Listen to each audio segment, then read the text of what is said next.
Մեզ անընդհատ սովորեցնում են խնայել սև օրվա համար, բայց ոչ մեկ չի ասում, որ անվերջ խնայելու սովորությունը կարող է վերածվել հոգեբանական հիվանդության, որը թույլ չի տալիս երջանիկ լինել։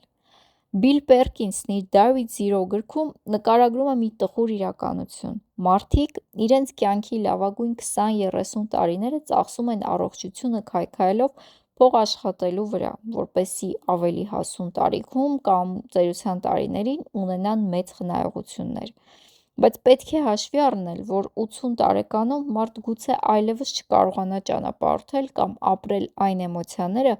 որոնք կարող էր ունենալ 25 կամ 35 տարեկանում։